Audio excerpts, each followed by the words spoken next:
Welcome to Watch World with Faye, a new podcast in the watch and lifestyle space. I'm your host, Faye Sateri. I've been in the industry for over 20 years and I've been lucky enough to work with the people behind the brands, from some incredible independents and micro brands to the Goliaths. One thing that I've noticed as a common theme is every brand has its own unique story. Join me in meeting with these people as we bring these stories to life. It's Watches and Wonders 2025, a really important year for Hublot. Gentlemen, thank you so much for joining me. I'm absolutely thrilled to be meeting with Raphael Nussbaumer, Chief Product Developer, and Nick Callegari, General Manager of UK and Ireland. Thank you so much for your time today, gentlemen.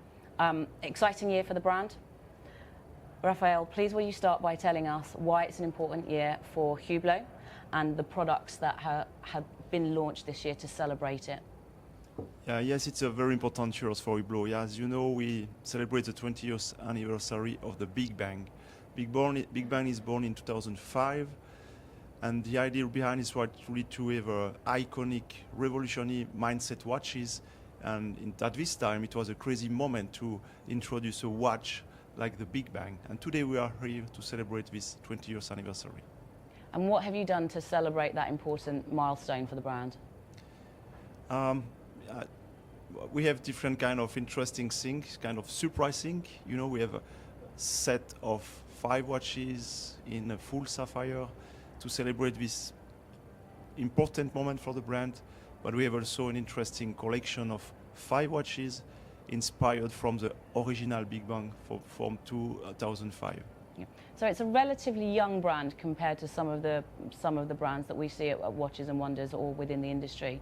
But you're clearly demonstrating the importance of being here and standing the test of time as the brand develops. So you're reaching back to the relatively new archives, I suppose, if you're celebrating and reviewing your first editions and their re-editions and reviews.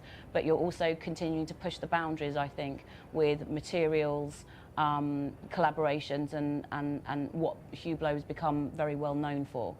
What are you wearing today to celebrate that? Because I think you've got your anniversary pieces on, haven't you, gentlemen? Why don't you tell us what is on your wrist? On my wrist, I have one of our novelties today, and it is, as you said, a part of to push the boundaries. And we always try to develop new watches, new raw materials. And today we worked on a development for a specific color ceramic, a new green mint color on my wrist. It is today one of my favorite watch for this edition, and this is a way to innovate. Innovation is only a part of the DNA of this brand. As you said, this is a young brand, 45 years. It's quite young for a watch brand, and today, for the future also, we continue to develop and to innovate as soon as possible, of course. Okay. And Nick, can you talk us through what you're wearing, please, today? Yeah, I mean, absolutely. You've talked about icons. The Big Bang is an icon in our collection, and I'm wearing the Magic Gold. Hublot has been renowned for its development and its forward thinking around product and material development, and Magic Gold is one of those standout moments, I think, for us as a brand. Something that we've painted it. It is a unique material, which makes this piece very unique and special. It is in the re-engineered case size, so we've reduced the case size on these re-editions to 43mm with a slightly thinner profile as well, and with the amazing one-click system. Okay. So it really is as Raphael said there, a fusion of all of the iconic elements of the original, but really brought up to date to celebrate the 20 years. Okay, and could you explain to me, perhaps this should be directed to Raphael, the difference between the Magic Gold and the King Gold? Because we're familiar a bit more with the King Gold, I think, but Magic Gold it's got a beautiful hue to it. It looks great on your wrist, actually, Nick. Yeah, the Magic Gold is really a new kind of innovation development in 2014. The idea behind was really to develop an unscratchable gold. In a way, gold is not a hard raw material by nature. And the idea behind it was to mix kind of ceramic with the gold to have an unscratchable gold. as you can imagine, it's like a plaque of butter with some nails inside the butter, because the ceramic is very hard and the butter seems to be like a gold.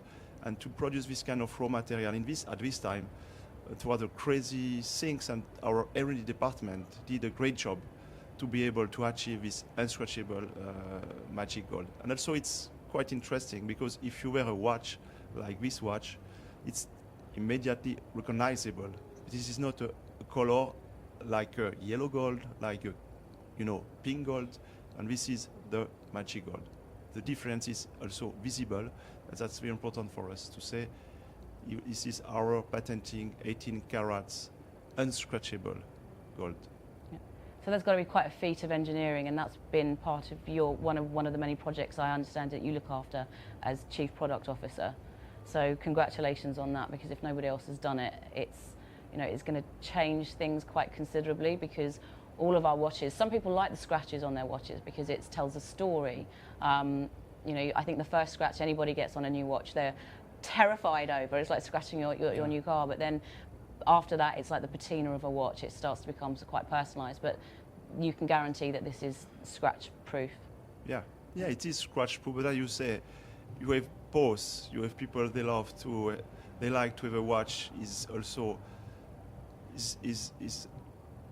is part of his life with you, and is changed like you and me, and you have also a watch always has the origin, the same design, the same finishing, and they can be unscratchable like the magic gold. Both are interesting. It's like the leather. Leather is always like you, is changed during the time, and of course magic gold doesn't change. Yeah. Okay, it's incredible. Congratulations. So with this year's launches, you focused it completely on the Big Bang. There have been no Classic Fusions launched this year. Nick, do you see how Julien Tournaire, your new CEO who has joined, we've seen he's done some incredible things with one of your partner brands. One of those was notably refining the collection. Do you see that he will introduce that same strategy or a similar strategy to Hublot, because you have a massive collection? I've got a watch buying background. I never knew if Hublot was my favourite appointment of the year or the one I dreaded the most, because I'd see so much incredible product, and you can't buy all as a retailer. So do you think that we'll start to see slightly more refined collections? Look, for sure. I think what you've seen in this year's presentation is the start of that journey.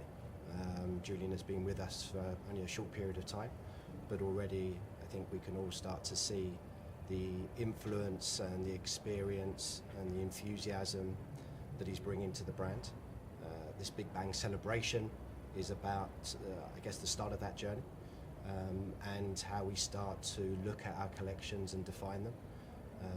For sure, I think, over the years, because of our creativity, because of that kind of dynamism that's been brought to the brand, we've created lots of wonderful product. And I think there's certainly a point that we want to continue to lean into that, lean into our young heritage, as you've alluded to, but equally look where we can focus. And Big Bang is a very important part of that focus. And celebrating 20 years is the start of the next journey for Big Bang, and I'm sure with other lines we'll start to see that. So there is definitely a exciting path that we are starting to ride on, and we look forward to what Julien will continue to bring. Yeah, it's the next chapter of Absolutely. the brand. Absolutely. You referenced the creativity, something that Hublot has always been known for. I'm not sure who's best to answer this question. Collaborations, limited editions, there is a frequency of those being launched, and sometimes they're market specific, sometimes they're for access to everybody, but it's a brand that is synonymous, whether it's with collaborations with artists or athletes. What's the strategic rationale behind these partnerships, and how do you guarantee that the brand is genuinely enhanced by these frequent collaborations? I mean, I'll perhaps pick up on it briefly and then pass over to Raphael as well. But I think first and foremost, and you've kind of alluded to it there, yes, collaborations is something that we've definitely been very much part of. I believe it's important. It's an important part of the brand's DNA. But I think the key to it is the authenticity. And I think particularly as we move forward, the sense of creating authentic collaborations and partnerships is absolutely key. So certainly from a local perspective, where we are always looking potentially to how we can increase those opportunities, we ensure that the people that we are speaking to or we do talk to in collaboration with HQ are very much part of our brand, and that there's a connection and an authenticity into those relationships that we develop. And I think that's really important going forward, rather than a sense of producing a mass of watches which have got different elements and different collaborations which don't always mean something. Mm-hmm. It's important, I think, to the client now that it means something. Yep. And that there's an association. Yeah, it's part of the storytelling, absolutely. Isn't it? And the storytelling to that is absolutely key. Hublot has a rich story to tell, and part of this next chapter and this next stage of the journey is to tell those stories. Okay, that's great. Yeah, to add, we are here in the Big Bang room at the Watches and Wonder. It's a good example what we did in the past in different collaboration. Starting in soccer, with Ferrari, a time recently, the last 10 years, we are working with different kind of art, people in the art, like Takashi Murakami, like Samuel Ross, for example, and that's interesting to say.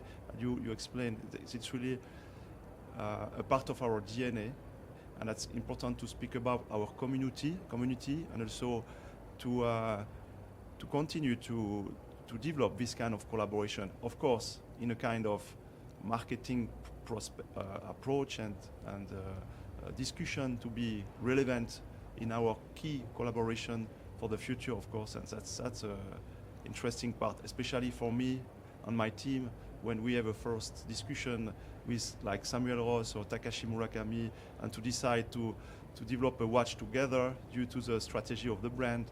That's very exciting to develop a watch together, because we start from a white page, and at the end we have a crazy and interesting piece of art on the wrist. That's probably the most interesting part of my job, of our job in a product development. I think if ever you're looking for an intern, I would love to come and spend some time with you and your team. I can't imagine that the initial process of meeting with your collaborators and having that design conversation, what's important to you, what's important to the partner, and then actually bring it to life for Nick and the rest of the retail teams and the commercial teams to then bring to the clients. It's a fascinating journey. I'd love to have another conversation with you at a later stage to understand that. So thank you. Nick, what do you think what's the brand's forecast for the year? How do you think the industry is going to respond? Sort of what are your expectations of the luxury retail industry this year? Well, I think we've set the scene. It's been an amazing Watches and Wonders for Hublot. We run a beautiful new booth, I think, really symbolising that next chapter which you allude to. We're bringing dynamism, we're bringing difference, we're being disruptive, and from a local point of view, back in the UK market, that's what we'll look to bring. We've got some amazing stories to tell. Obviously the 20 years of Big Bang is going to be very much pivotal and central to those conversations and that storytelling.